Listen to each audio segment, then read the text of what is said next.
En cette nouvelle année, janvier 2026 ne nous laissera aucun répit après les fêtes, car le cinéma commence fort, avec des films que l'on n'oubliera pas. Aucun réel blockbuster, sauf un en soi qui est bien franchouillard, mais des plus petits films qui n'attendent que de nous marquer.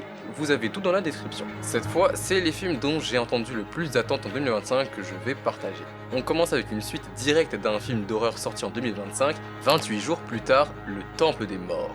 Après le retour de la licence avec tout simplement 28 ans plus tard, qui était vraiment cool, cette suite sortant le 14 est reprise par la réalisatrice Nia DaCosta. Cependant, le scénariste original du premier classique et du film précédent reste aux commandes pour celui-ci.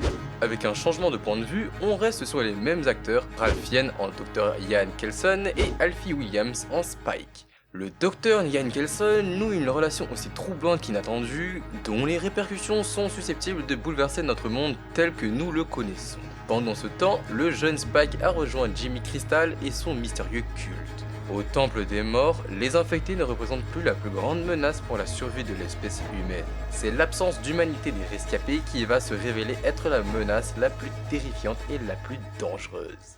Ensuite, on passe à un film totalement différent, le 21, Annette. C'est un nouveau film de la réalisatrice oscarisée Chloé Zhao, qui est plus connue pour No Man's Land et Les Éternels du MCU. Le film est l'adaptation d'un roman du même nom, sorti en 2020, de la romancière Maggie O'Farrell, qui est aussi créditée au scénario de celui-ci aux côtés de Chloé Zhao. Jessie Buckley en Agnès Shakespeare, Paul Mescal en William Shakespeare et Joe Alwyn en Bartholomew.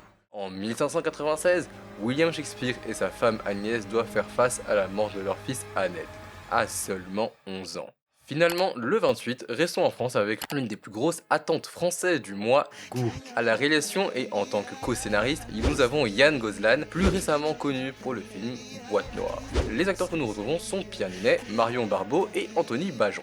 Mathieu Vasseur, surnommé Matt, est le coach en développement personnel le plus suivi de France. À l'heure où les gens ne croient plus à la politique et se détournent de la religion, il propose à ses adeptes une catharsis bien rodée, qui électrise les foules autant qu'elle inquiète les autorités. Sous le feu des critiques, Matt va s'engager dans une fuite en avant qui le mènera aux frontières de la folie et de la gloire. Maintenant, vous savez quoi surveiller en janvier 2026, mention honorable au film italien La Grazia, qui paraît être l'une des pépites de cette année, où nous suivons un président âgé en fin de mandat qui fera face à un dilemme, gracier deux meurtriers ou promulguer la loi sur l'euthanasie. Donc bon, continuez toujours à découvrir des histoires ou faites-moi découvrir en commentaire. Alors merci pour le like et le partage, on se retrouve en février 2026.